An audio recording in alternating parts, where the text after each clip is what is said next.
ఇవాళ నిజంగా చెప్పాలి అంటే ముఖ్యమంత్రి క్రిమినల్ వేస్ట్ అన్నాక మేమందరం బాధపడ్డాం. ఎందుకు? ఇదే ఇంజనీర్లు కదా ఇవాళ తెలంగాణలో చదువుకున్న ఈ పిల్లలే కదా ఎక్కడో అమెరికాలో కూడా రాణిస్తూ ఉన్నారు. ఎక్కడో అమెరికాలో ఐటీ రంగంలో ఇవాళ మన పిల్లలు ప్రపంచాన్ని శాసిస్తూ ఉంటే ఆ ఇంజనీర్లను పట్టుకొని ఇవాళ తెలుగు రాష్ట్రాల పిల్లలందరూ హైదరాబాద్లో చదువుకున్న వాళ్ళు లక్షల మంది ఉన్నారు అమెరికాలో. వాళ్ళందరూ క్రిమినల్ వేస్టా? వాళ్ళు చదువుకున్న డిగ్రీలు నిష్ఫలమా? ఏది క్రిమినల్ వేస్టు? 89 కేసులు అత్యధిక క్రిమినల్ కేసులున్న వ్యక్తిని ముఖ్యమంత్రి చేయడమే క్రిమినల్ వేస్ట్. అత్యధిక క్రిమినల్ కేసులున్న వ్యక్తిని ముఖ్యమంత్రి చేయడం కాంగ్రెస్ పార్టీ తీసుకున్న నిర్ణయం. That is criminal waste. అసలు క్రిమినల్ వేస్ట్ అంటే ఏంటి? రాహుల్ రేవంత్ కలిసి పంచిన గ్యారంటీ కార్డులు క్రిమినల్ వేస్ట్. రాహుల్ గాంధీ రేవంత్ రెడ్డి కలిసి ప్రకటించిన 13 డిక్లరేషన్లు, దట్ ఈస్ క్రిమినల్ వేస్ట్. కరువు టైంలో 100 టీఎంసీల నీళ్లను కిందికి వదిలేయడం, దట్ ఈస్ క్రిమినల్ వేస్ట్. ప్రగతి భవన్ ఉండంగా రెండో Jubilee hills palace, body palace ఏదో కట్టాడు కదా 200 కోట్ల రూపాయలతో, దట్ ఈస్ క్రిమినల్ వేస్ట్. రాష్ట్రంలో గ్యారంటీలకు పైసలు లేవు, అమలు చేయడానికి డబ్బులు లేవు అంటూ బుకాయిస్తూ మరొక వైపు 200 కోట్లు ఖర్చు పెట్టి అందాల పోటీలు పెట్టడం, దట్ ఈస్ క్రిమినల్ వేస్ట్. అట్లాగే మెస్సీతో ఫుట్బాల్ మ్యాచ్ అని చెప్పి 100 కోట్లు తగలబెట్టడం, దట్ ఈస్ క్రిమినల్ వేస్ట్. కేవలం ఇవాళ బీఆర్ఎస్ నేతలను తిట్టడానికి, మా నాయకుడు కేసీఆర్ గారిని తిట్టడానికి మాత్రమే ప్రజల డబ్బుతో బహిరంగ సభలు పెట్టడం క్రిమినల్ వేస్ట్. అసలు రాష్ట్రానికి రేవంత్ రెడ్డి అనే ఒక సన్నాసిని ముఖ్యమంత్రి చేయడమే పెద్ద క్రిమినల్ వేస్ట్. ఇది వాస్తవం. ఇవన్నీ పక్కకు పెట్టి వాళ్ళ రాహుల్ గాంధీ గారు ఏదేదో మాట్లాడుతున్నాడు. నేను అడుగుతా ఉన్న, ఇంజనీర్లను ఇన్స్టాల్ చేసే అధికారం నీకు ఎక్కడిది? నీ జీవితంలో రేవంత్ రెడ్డి నాకు తెలిసి నకలు కొట్టుకే పాస్ అయిన కేసు ఇది. ఏం చదివిండో కూడా డౌటే నాకు. చదివిండా లేదా సప్లిమెంటరీ పరీక్ష పాస్ అయ్యిందా నాకైతే డౌటే. ఎందుకంటే ఆయనకి సప్లిమెంటరీ పరీక్షలు పాస్ కావడం కూడా ఆయనకి కొత్త ఏం కాదు. అసెంబ్లీలో ఓడిపోయాడు, 3 నెలల తర్వాత వచ్చిన పార్లమెంట్లో సప్లిమెంటరీలో పొరపాటున గెలిచాడు. ఏం చదువుకున్నాడో ఎవడికి తెలియదు. ఆయన ఇవాళ మాట్లాడుతున్నాడు చదువుకున్న వాళ్ళ గురించి. ఏం మాట్లాడతాడు? ఆయనకంట తెల్ల కాగితం మీద అంట పిల్లలకి రాయడం రాదంట. నేను అడుగుతున్నా రేవంత్ రెడ్డి గారు, నువ్వు నింపగలుగుతావా నీ ఎలక్షన్ ఫారం అఫిడవిట్? నేను ఏ ఛాలెంజ్ కంటే ఆ ఛాలెంజ్కి నేను రెడీ. నీ ఎలక్షన్ అఫిడవిట్ నింపరా అయ్యా, నువ్వు చూస్తా నీకేం చదవచ్చో ఏమొచ్చో నేను కూడా చూస్తాను. పెద్ద మాటలు మాట్లాడుతున్నాడు. జీవితంలో ఒక పోటీ పరీక్ష రాసినావా? ఒక్క పోటీ పరీక్ష ఏదన్నా కాంపిటేటివ్ ఎగ్జామ్ పొరపాటున ఎప్పుడన్నా జీవితంలో ఒక ఇంటర్వ్యూకి అటెండ్ అయినావా? ఏం తెలుసు నీకు పిల్లల గురించి? మేము కష్టపడి చదువుకున్నా. నేను కూడా జీమాట్ రాసిన, జిఆర్ఈ రాసిన, జవహర్లాల్ నెహ్రూ యూనివర్సిటీ ఎంట్రన్స్ రాసిన, ఆల్ ఇండియా ఎంట్రన్స్లో సీటు సంపాదించి పూనాలో పోయి చదువుకున్నా, అమెరికాలో పోయి చదువుకున్నా. ఎంతసేపు ఏడుపులు తప్ప వేరే వాళ్ళ మీద. ఒక్క ఇంటర్వ్యూ అటెండ్ అయిన ముఖమా నీది? ఒక్క పోటీ పరీక్ష రాసిన ముఖమా?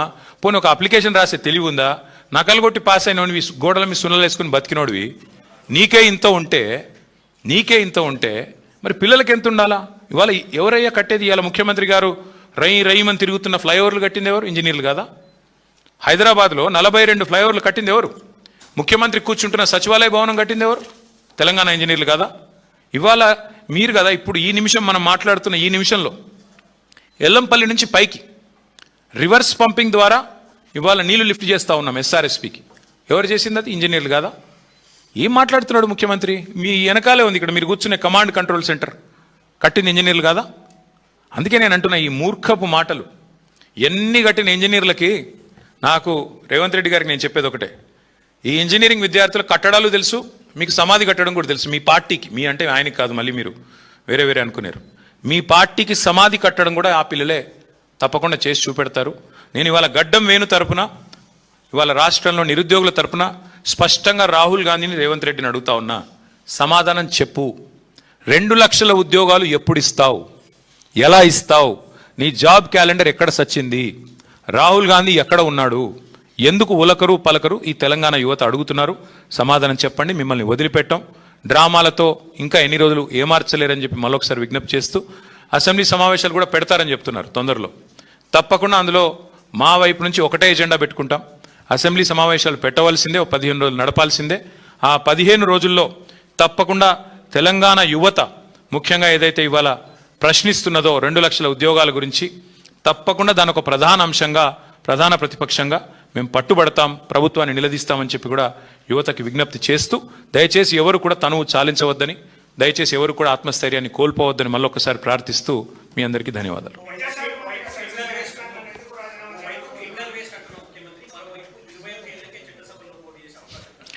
అంటే రేవంత్ రెడ్డి స్టైల్ ఏంటంటే బ్రదర్, ఆయన చేతుల్లో ఉన్నది ఏది చేయడు, చేతుల్లో లేని వాటికి మాత్రం పోజులు కొడతాడు. మంచి సామెత ఒకటి ఉంటుంది, ఇక్కడ మీకు తెలుగు వచ్చిన వాళ్ళకి బాగా తెలుస్తుంది. గాలికి పోయే పేలపిండి కృష్ణార్పణం అన్నాడు వెనకటికోడు. మన వల్ల అయ్యేది లేదు పోయేది లేదు. 21 ఏళ్లకు చట్టసభలో అడుగు పెట్టాలని నిర్ణయం చేసేది పార్లమెంటు. శాసనసభలో తీర్మానం చేస్తే ఏమి, చేయకపోతే నేను అడిగినోడేవాడు. నువ్వు చేయాల్సింది ఏంటి రేవంత్ రెడ్డి? నువ్వేం చేయాలి? 10వ తరగతి పాస్ అయ్యే పిల్లలకి 10,000 రూపాయలు ఇవ్వు. నువ్వేగా చెప్తివి.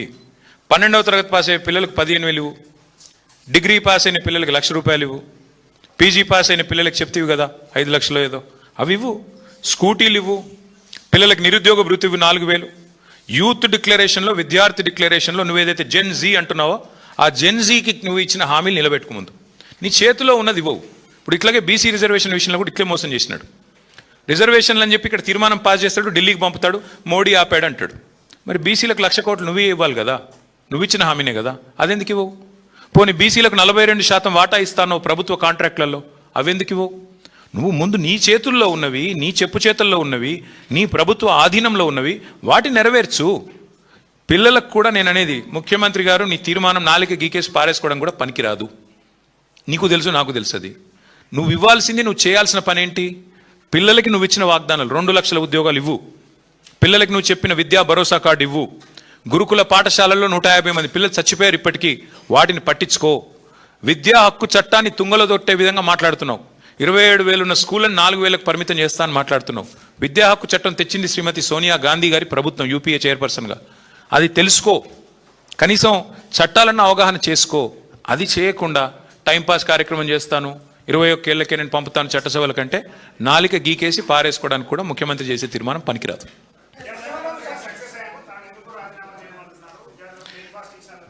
సక్సెస్ అంటే 150 మంది పిల్లల్ని గురుకులాల్లో చంపడం సక్సెస్ అంటే మేబీ రేవంత్ రెడ్డి గారి కొలమానం అది కావచ్చు. లేదా ఎండ్రిన్ తాగి చావండి అని చెప్పడం కొలమానం కావచ్చు తెలంగాణ యువతకి. లేదా 2 లక్షల ఉద్యోగాలని చెప్పి మోసం చేయడమే కొలమానం కావచ్చు. ఏ రకంగా సక్సెస్ అయ్యాడు, దేనిలో సక్సెస్ అయ్యాడు ఆయన? ఏ విషయంలో సక్సెస్ అయ్యాడు మీరు చెప్పండి, నాకు నేను కూడా విని నేర్చుకుంటా. ఎందులో సక్సెస్ అయ్యాడు? మేము సీఎం బ్రేక్ఫాస్ట్ స్కీమ్ అని ప్రవేశపెడితే 2023లో దాన్ని 2 ఏళ్ళు ఆపిన సన్నాసేవుడే. మా ప్రభుత్వం స్టార్ట్ చేసిన పథకాన్ని 2 ఏళ్ళు ఆపి మళ్ళీ తిరిగి ప్రారంభించినట్టు యాక్టింగ్ చేసి ఇవాళ అదేదో ఆయన చేసినట్టుగా పోజులు కొడితే ప్రజలు అంత ఈజీగా మర్చిపోతారు అనుకున్నారా? అది కేసీఆర్ ప్రభుత్వం ప్రవేశపెట్టిన పథకం. 2 ఏళ్ళు ఆపిన దుర్మార్గుడు రేవంత్ రెడ్డి.